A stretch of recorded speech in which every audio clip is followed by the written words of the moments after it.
Fala galera, sejam bem-vindos a mais uma aula aqui no canal Biologado. Hoje nós vamos estudar as características gerais dos ácidos nucleicos e também as diferenças aí entre o DNA e o RNA, fechou? Antes da gente começar, já peço que você deixe o seu like aí, se inscreva caso você ainda não seja inscrito e sem mais demora, bora lá! Galera, os ácidos nucleicos são macromoléculas formadas por unidades chamadas de nucleotídeos. Então, assim como os carboidratos eram formados aí por unidades, os monossacarídeos, as proteínas eram formadas por unidades, os aminoácidos, aqui os ácidos nucleicos são formados também por unidades, que são os nucleotídeos. E como é estruturado o nucleotídeo? Bom, o nucleotídeo ele tem três partes básicas. O nucleotídeo vai ter aí tá?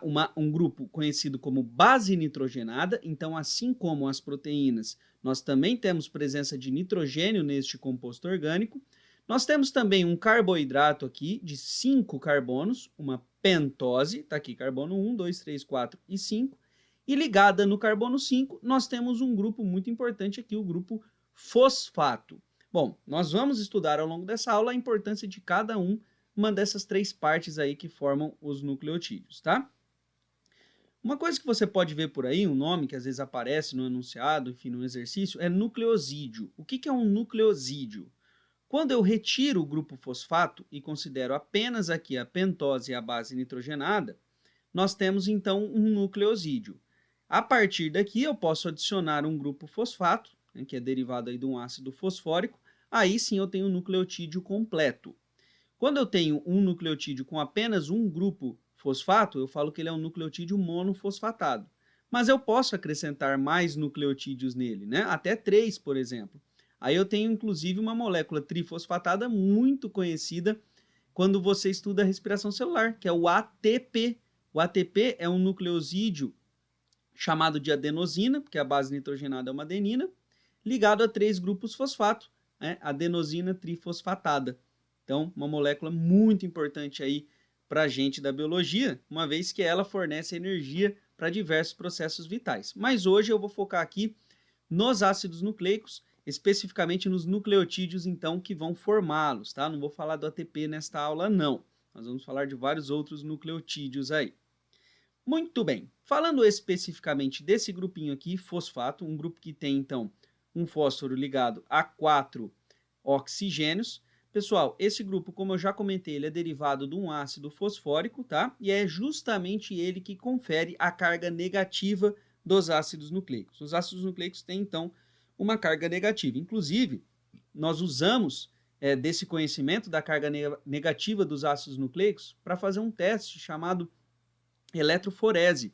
Tá? Quando nós fazemos um teste de DNA, por exemplo, o teste de DNA ele utiliza aí uma cuba de eletroforese, onde nós colocamos esse DNA picotado num gel e adicionamos uma polaridade nesse gel. Então fica um lado positivo e um negativo, o DNA tende a ser atraído pelo lado positivo e aí, enfim, conseguimos visualizar os pedacinhos de DNA, as bandas de DNA.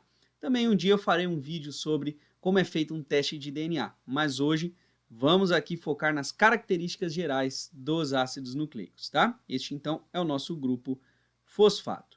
Agora falando do carboidrato que vai compor o nosso ácido nucleico, a pentose, pessoal, ela é um açúcar então de 5 carbonos e nós podemos ter aqui dois tipos de pentose. Nós podemos ter a desoxirribose e a ribose. As duas são muito semelhantes, a única diferencinha delas está aqui no carbono 2, né? O carbono 2 da desoxirribose se liga a um hidrogênio e o carbono 2 da ribose se liga a um OH, tá? Mas elas são estruturalmente muito parecidas. A desoxirribose é a pentose do DNA, inclusive o DNA tem esse nome por conta da desoxirribose, né? Em inglês ele está aqui DNA, mas em português seria ADN, ácido desoxirribonucleico. Ao passo que o RNA, que é um outro ácido nucleico, ele é chamado de ácido ribonucleico, graças ao seu açúcar chamado de ribose. Então, desoxirribose começa com D, D de DNA. Ribose começa com R, R de RNA, você não esquece. E a parte que a gente vai precisar falar um pouco mais, extremamente importante no processo de informação genética, a base nitrogenada. Tá vendo aqui a base nitrogenada? Galera, o que é uma base nitrogenada? Basicamente é um composto orgânico cíclico que contém nitrogênio. Neste caso, nós temos, vendo aqui, 2 anéis, mas ela pode ter um só, conforme a gente vai ver agora. Ó. Dependendo se ela tiver 2 anéis ou um só, ela vai ser classificada em purinas e pirimidinas.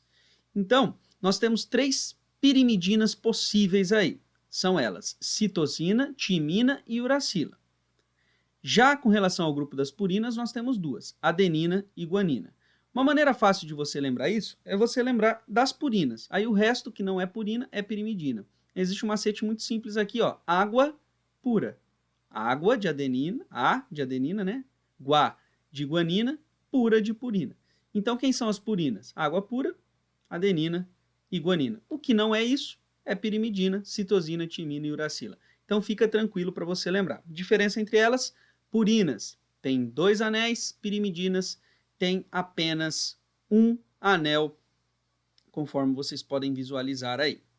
Bom, existem várias diferenças estruturais com relação ao DNA e ao RNA. A primeira que nós vamos estudar é com relação à pentose, já falamos disso. A pentose do DNA é a desoxirribose, ao passo que a pentose do RNA é a ribose. Mas também existe aí diferença com relação à base nitrogenada, pessoal. Adenina, guanina e citosina, tanto o DNA quanto o RNA vão ter, mas existe uma base exclusiva de cada. Somente no DNA nós encontramos a timina e somente no RNA nós encontramos a uracila. Então, se você ver aí uracila num exercício, ele se refere ao DNA. Se você ver timina, certamente se refere ao DNA. Muito bem, você não encontra timina em RNA e nem uracila em DNA. Outra diferença bem marcante com relação à estrutura do DNA e do RNA é o fato de você ver que o DNA ele é feito de uma dupla hélice, ou seja, são 2 fitas que formam uma molécula de DNA, enquanto que no RNA você só encontra uma única fita. Existe variação disso? Pessoal, tem variação em alguns vírus. Existe vírus de DNA fita simples e existe vírus de RNA fita dupla, mas são exceções, a gente vai se ater aqui à regra, tá? O RNA, por ser uma fita simples, tende a ser um pouco menos estável do que o DNA, tá? Por que o DNA é mais estável que o RNA? Porque ele apresenta aqui ligações de hidrogênio entre as bases nitrogenadas. Então, existem bases nitrogenadas que vão se ligar, e sempre uma mesma base se liga com ela, a gente já vai ver essas ligações como é que ocorrem, e o fato delas estarem se ligando ao longo de toda essa dupla hélice faz, então, com que o DNA seja muito mais estável que o RNA. Bom, olhando um pouquinho melhor, dando um zoom em como ocorrem essas ligações, nós percebemos que a timina sempre se liga com a adenina, tá? Formando 2 ligações de hidrogênio aqui, enquanto que a guanina sempre se liga com a citosina, formando 3 ligações de hidrogênio.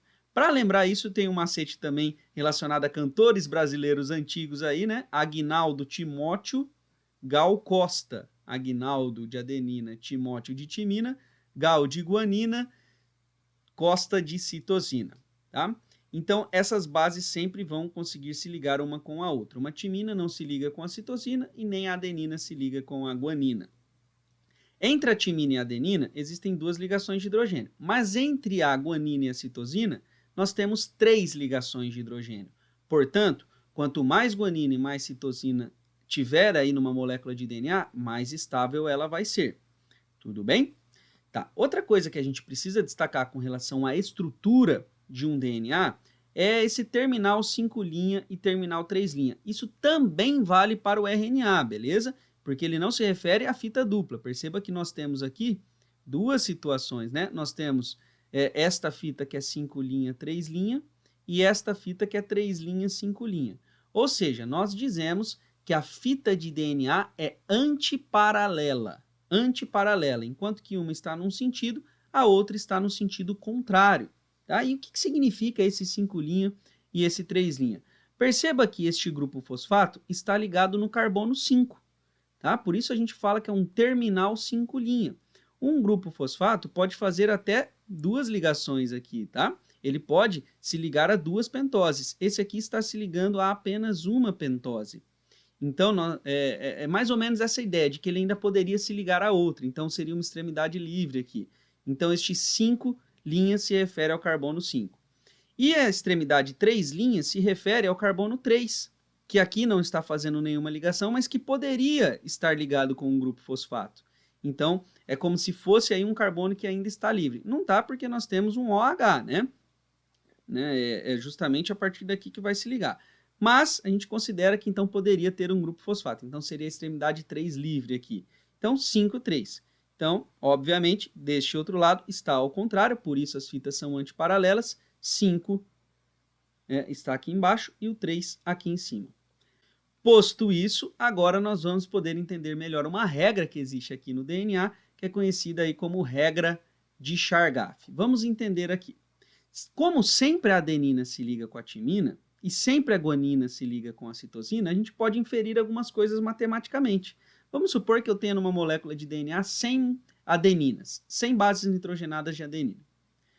Obviamente, como sempre que eu tenho uma adenina, eu tenho uma timina também, se eu tenho 100 adeninas, eu tenho 100 timinas. E se eu tiver 200 guaninas, eu tenho 200 citosinas. Então, seguindo esses números que é mais fácil de entender, 100 dividido por 100, obviamente tem que dar 1. 200 dividido por 200, tem que dar 1. Portanto, se eu pegar aqui a quantidade de adenina e de timina, 100 dividido por 100 é igual a 200 dividido por 200. Fica exatamente igual. Ou seja, podemos criar uma fórmula. A quantidade de adenina mais guanina, 100 mais 200, dividido pela timina mais citosina, 100 mais 200, tem que dar 1. Óbvio, 300 dividido por 300 dá 1. Tá? Uma outra coisa que a gente pode pensar é o seguinte. Como sempre uma purina se liga com uma pirimidina, então a quantidade de bases púricas divididas pela quantidade de bases pirimídicas também tem que ser igual a 1. Isso aí é a regra de Chargaff. Uma outra questão que a gente pode trabalhar ainda com relação à diferença de DNA e RNA é a função deles.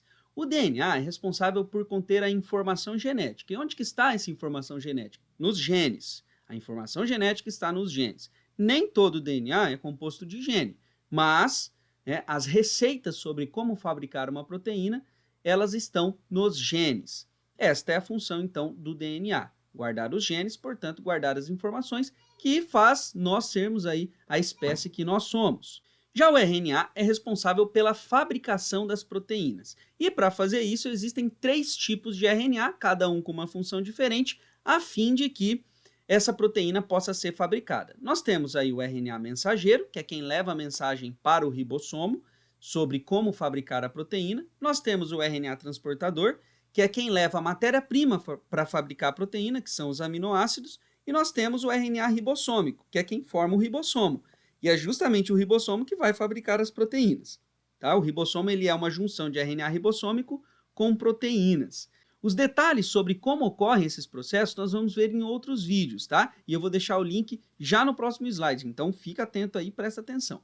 Resumindo o que eu acabei de falar no slide anterior para vocês, nós temos aqui o dogma central da biologia. O que é isso? É basicamente como se dá o fluxo da informação gênica nos seres vivos. A informação está no DNA. Por isso, uma célula precisa estar com seu DNA íntegro. Então imagina uma célula que vai se dividir. Se ela simplesmente se dividir ao meio, levando metade do DNA para uma célula e metade para outra, uma hora acaba esse DNA, pessoal. Então o que ela faz? Antes ela replica, ela multiplica este DNA. E este processo é muito interessante, por isso vai aparecer um link para você, pode clicar aí, você será direcionado para um vídeo explicando especificamente a replicação do DNA. Ela não é tão simples assim, mas é muito interessante, tá? Uma vez que esse DNA está lá, ele precisa ser lido, tá? Ou seja, os genes precisam ser lidos para que as proteínas sejam fabricadas. E o que significa um gene ser lido? Significa que uma enzima, uma RNA polimerase, tá?